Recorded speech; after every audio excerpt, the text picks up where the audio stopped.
วันนี้จะพาท่านผู้ชมมาเบิ่งนางน้อยทำอาหาร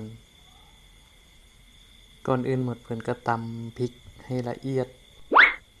แล้วก็งวกซ้ายงวกขวาซอกซอดบ่มีซ้อน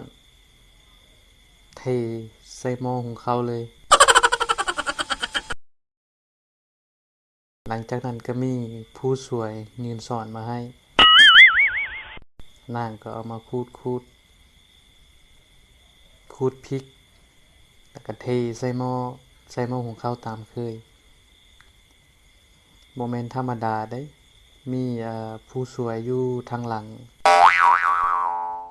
แล้วเพิ่นสิเฮ็ดจั่งใดต่อบัดนี้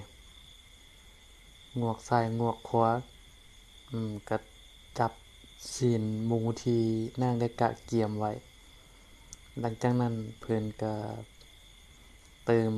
ชูรสเข้าไป1บ้วงบ่พอเติมเข้าไปอีกให้เป็น2บ้วงหลังจากนั้นก็นำมาด้วยเกลือแล้วนางก็เลียดตามศีลของนางที่ได้เกียมไว้หั่นแหละแล้วก็งวกซ้ายงวกขวา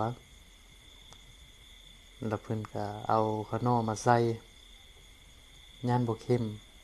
นางก็ใส่หลายๆรสเพิ่นว่าใส่หลายแซ่บหลายใส่น้อยแซ่บน้อยหลังจากนั้นนางก็เอาบ่วงมาขูดหรือว่ามาเลียด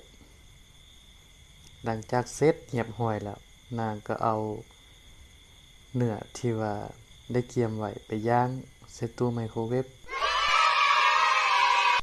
ก็เป็นตากินอยู่ได้ท่านผู้ชมหลังจาก1ชั่วโมงผ่านไปนางก็มาเปิดตู้ไมโครเวฟหลังจากนั้นนางก็มีความภาคภูมิใจในการทำอาหารของเรานางก็ยืนตรงอย่างสุภาพเรียบร้อยยืนตรงปานเคารพธงชาติ